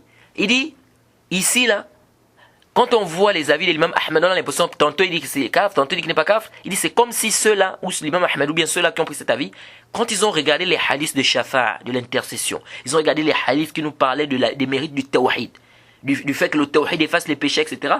Il dit c'est comme s'ils ont vu ici la grandeur du tawhid. Ils se sont dit ça nous montre clairement ici quoi? Que celui qui a abandonné la prière par paresse, il n'est pas quoi? Il n'est pas mécréant. Jay. Alors, la mas'ala elle est longue. Hein, la mas'ala elle est longue. Alors, avant de clôturer ce cours-là, parce que le cours prochain, Inch'Allah, on va revenir maintenant sur les arguments de ceux qui ont dit que celui qui abandonne la prière par paresse, il est kafr. On va ramener leurs arguments et puis on va faire quoi? On va apporter les réfutations que beaucoup de savants ont apportées par rapport à ces arguments-là. Jade. Mais avant ça, je ne pourrais terminer ce dars sans vous citer ici les paroles de certains savants par rapport à l'explication du hadith de l'intercession. Parce que certaines personnes peuvent penser que peut-être que j'amène ça demain pour peut-être non. Il y a des savants qui ont expliqué ce hadith de l'intercession et il y en a qui se sont appuyés parmi les savants de ce hadith pour montrer que celui qui abandonne la prière n'est pas capable. Parmi lesquels le Cheikh Al-Albani et bien d'autres. Jade. Et ici là, je vais vous ramener la parole de quelques savants ici par rapport à quoi? Par rapport au hadith, n'est-ce pas, du Shafa'a. Jade. Alors, Ibn al-Qayyim al-Jawziyya, dans son livre Hukm as-Salah wa Hukm Tarikiha, dans ce livre, il a ramené des avis, vous savez qu'Ibn al-Qayyim, il est d'avis que celui qui abandonne la prière par paresse, il est kafr. Il est d'avis du Cheikh al-Islam Taymiyya. Mais sauf qu'ils font la différence entre celui qui abandonne parfois et celui qui abandonne d'une manière totale. Jade. Et là-dedans, malgré que Ibn al-Qayyim est de cet avis, mais il a quand même ramené la divergence des savants. Qu'il y a eu bel et bien une divergence. Il y en a qui disent qu'il est quand même musulman. Jade. Alors il a ramené les paroles de Zuhri, Sa'id ibn Musayyib, Umar ibn Abdelaziz, Al-Shafi'i, Malik, une version de l'imam Ahmed, Abu Hanifa, Ahl al-Zahir, bien Daoud al-Zahiri, et Al-Muzani. Il a ramené ceux-là qui disent, ceux que je viens de citer là, qui disent que celui qui a abandonné la prière par paresse n'est pas mécréant. Jade. Ensuite, il a dit quoi? Il a ramené leurs paroles. Qu'est-ce qu'ils ont dit? À la page 21. À la page 21. Il dit, ils ont dit. C'est-à-dire les savants qui ont été d'avis quoi? Que celui qui abandonne la prière par paresse n'est pas mécréant. قالوا ويكفينا في هذا قوله فيخرج من النار من لم يعمل خيرا قط. Ils ont dit il nous suffit dans ça, c'est-à-dire dans notre mas'ala là, est-ce qu'il est kafr ou bien n'est pas kafr? Il nous suffit la parole, le prophète dit il sortira de l'enfer des gens qui n'ont fait aucun bien. ولو كان كافرا, s'il était mécréant, لكان مخلدا في النار, il devait rester éternellement en enfer, غير خارج منها, il ne devait pas sortir. فهذه أحاديث وغيرها تمنع من تكفير والتغليد وتوجبه من الرجاء له ما يرجى لسائر أهل الكبائر. Ils ont dit quoi? Ils ont dit ces hadiths et d'autres hadiths nous empêchent de dire qu'il est mécréant et qu'il est éternellement en enfer, et nous espérons pour lui ce qu'on espère pour tous ceux qui ont fait des grands péchés. Bien évidemment en dehors du shirk, du kufr. وقالوا ولأن الكفر, parce que le kufr جحود التوحيد, c'est le fait de renier le tawhid. وإنكار الرسالة, ça c'est pas moi qui dis, hein. وإنكار الرسالة, et le fait de renier le message. والميعاد, le jour du jugement. وجحد ما جاء به الرسول, et rejeter ce que le prophète a apporté. وهذا, et تارك الصلاة, c'est-à-dire quand il dit وهذا, c'est-à-dire celui-là qui a abandonné la prière par paresse. يقر بالوحدانية, il reconnaît que Allah subhanahu wa ta'ala est unique, il reconnaît le tawhid. شاهدا بأن محمدا رسول الله, il atteste que Mohammed est son messager. مؤمنا بأن الله يبعث من في القبور, et il croit que Allah subhanahu wa ta'ala va ressusciter ceux qui sont dans les tombes. فكيف يحكم بكفره والإيمان هو التصديق. Comment on va dire que c'est un mécréant alors que la foi c'est le fait de reconnaître, d'affirmer, n'est-ce pas, de confirmer, de corroborer. وضده التكذيب, et son contraire c'est le fait de quoi? De renier ou de démentir. La tark al-amal, et non pas de délaisser l'acte. Et le kufr, ce n'est pas de délaisser quoi? L'acte. Wa kayfa yuhkam lil musaddiqi bi hukm al mukazzib al jahid. C'est comme on va prendre celui qui reconnaît, qui corrobore, qui affirme, n'est-ce pas tout ce qu'on a cité là? Comment on peut le comparer à celui-là qui fait quoi? Qui rejette complètement et qui fait le inkar, c'est-à-dire qui renie complètement quoi? Le message, le tawhid, etc. Jay? Et ça c'est Ibn al-Qayyim qui ramène ça dans son livre, hein, la page 21. Et pourtant Ibn al-Qayyim est d'avis des savants qui disent quoi? Que celui qui a abandonné la prière par paresse, il est mécréant. Jade. Et ça, c'est... Il y a plusieurs savants, même Cheikh Islam Taymiyyah a des paroles, il a des paroles claires par rapport à ce hadith-là, ils n'ont fait aucun bien. Et pourtant ils sont d'avis quoi? Qu'il est mécréant. Jade. Ibn Rajab, rahimahullah. Le Ibn Rajab, ça fait partie des savants de l'islam aussi. Jade, quand il a expliqué ce hadith-là, qu'ils n'ont fait aucun bien, dans son livre At-Takhwif min an-Nar, Jade, à la page 187, hein, Taba'adar al-Bayan, qu'est-ce qu'il a dit? Il a dit, Al-Murad, écoutez ce qu'il dit, Ibn Rajab, il dit quoi? À la page 187, il dit, Wal-Murad bi qawlihi, lam ya'malu khayran qat min a'mal al-jawarih, wa in kana aslu at-tawhid ma'ahu. Après, il a porté des hadiths. Il dit, le sens qui est voulu par, ils n'ont fait aucun bien, c'est-à-dire parmi les actes apparents. Même si ils ont quoi? Ils ont le tawhid avec eux. C'est clair. C'est beaucoup après, il va dire quoi? Après, il continue en disant, Ibn Rajab toujours, وَهَذَا يَدُلُّ عَلَى أَنَّ الَّذِينَ يُخْرِجُهُمُ اللَّهُ بِرَحْمَتِهِ مِنْ غَيْرِ الشَّفَاعَةِ مَعَ الْمَخْلُوقِ هُمْ أَهْلُ كَلِمَةِ التَّوْحِيدِ. جيد. الَّذِينَ لَمْ يَعْمَلُوا مَعَهَا خَيْرًا قَطْ بِجَوَارِحِهِمْ. بِجَوَارِحِهِمْ. C'est Ibn Rajab qui dit. Il dit, cela nous prouve que ceux qui vont sortir de l'enfer par la miséricorde d'Allah, sans l'intercession des créatures, ce sont des gens de quoi? De la parole du tawhid. C'est les gens du tawhid. Ceux qui n'ont fait aucun bien avec ce tawhid-là, avec leurs membres. C'est sarih. C'est sarih, c'est clair ici. Ce n'est pas le chinois ici, c'est l'arabe qu'on est en train de parler là. C'est clair. Ils n'ont fait aucun bien en dehors du tawhid. Ibn Kathir, dans son tafsir, lorsqu'il a parlé du verset où Allah dit Khalidina fiha ma damat as-samawati wal ard illa ma sha'a rabbuk, hein, le verset qui est dans la sourate 11, c'est le verset 107 à 108, hein, où Allah parlait des gens du paradis et de l'enfer, il a dit quoi? Qu'ils demeureront éternellement tant que dureront les cieux et la terre, à moins que ton Seigneur ne décide autrement. Et ça c'est aussi un verset parmi lesquels le Cheikh al-Islam Ibn Taymiyyah s'est appuyé pour dire quoi? Que l'enfer sera détruit. Et il y a des gens qui viennent avec ça. Je vois des gens aujourd'hui, hein, même en France, là, j'ai suivi un truc de Badjrofil, hein, cet égaré là. Et alhamdoulilah, j'ai fait une mise en garde sur lui de près de 13 parties. Alhamdoulilah, c'est sur YouTube. Il vient, il amène la parole d'Ibn Taymiyyah. Il dit oui, mais quand on dit éternellement ici, Ibn Taymiyyah a dit ceci et tout pour embrouiller les gens. Mais il ne rappelle pas que le Cheikh al-Islam Ibn Taymiyyah, dans le Majmu' al-Fatawa, il a des textes clairs où lui-même il dit que l'enfer ne sera pas détruit. Et c'est pourquoi Ibn al-Qayyim a fait un tafsir par rapport à cette masala, un bon tafsir. Et les savants ont expliqué. Donc on trouve des paroles, oui, Cheikh Islam Temia a dit que l'enfer va être détruit, oui, mais on trouve aussi des paroles du Cheikh Islam Temia où il dit clairement que l'enfer ne sera pas détruit. Comment comprendre? Jade?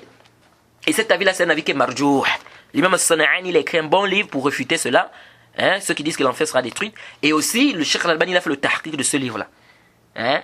Et ça, c'est un avis qui n'est pas juste. L'enfer sera quoi? Ne sera pas détruit, contrairement à ceux qui ont dit que l'enfer sera détruit. Pourquoi? Parce que nous avons des textes clairs. Parce que le même verset là que vous apportez, ou bien le même verset dans lequel Cheikh Islam Temia s'est appuyé, ce même verset parle aussi du paradis. Ça dit la même chose sur le paradis. Mais est-ce que le Cheikh Islam Temia a dit que le paradis va être détruit? Non.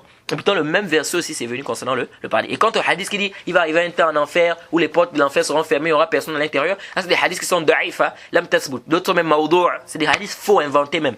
Et le Cheikh Albani a bien détaillé ça dans le tahqiq du livre de qui? De l'imam As-Sana'ani. Jade.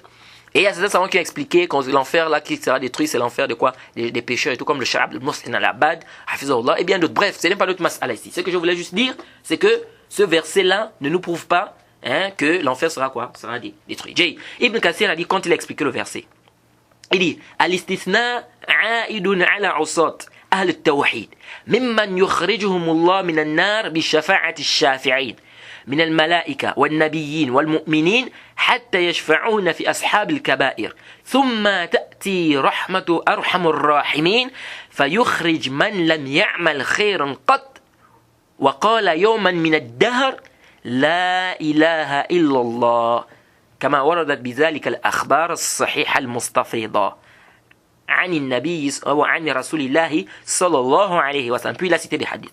Jade Ibn Kathir dit, il dit l'istisna qui est dans le verset, l'exception qui a été faite dans le verset là, Jade, ça repart aux pécheurs parmi les gens du tawhid, qu'Allah subhanahu wa ta'ala fera sortir de l'enfer, n'est-ce pas, par l'intercession des intercesseurs parmi les anges, les prophètes, les croyants, jusqu'à ceux qui vont intercéder pour ceux qui ont fait les grands péchés.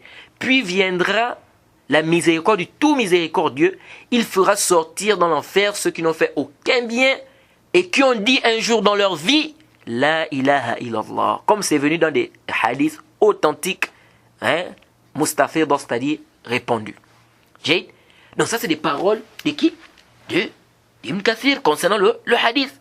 Et il y a d'autres paroles de l'imam Nawawi qui a rapporté des paroles de Qadi Iyad et tout. Même Ibn Hazm.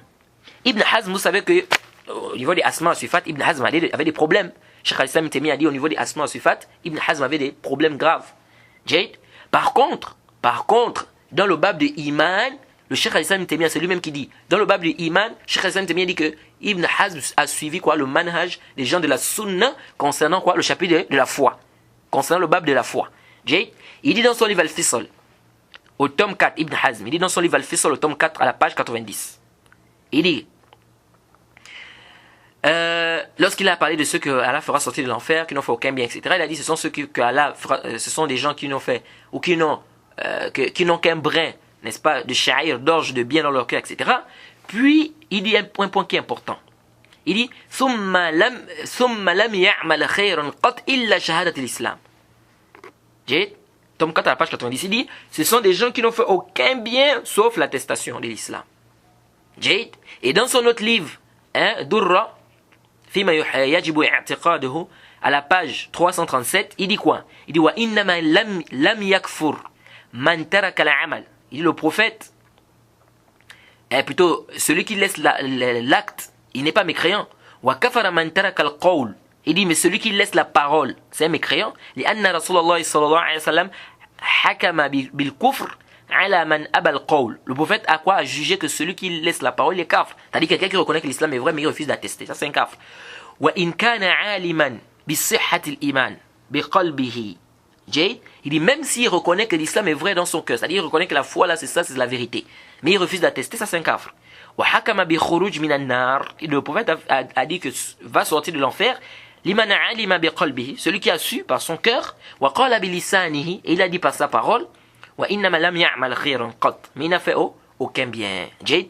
Donc ça c'est les paroles des savants sur le sujet de lam ya'mal khayran qat.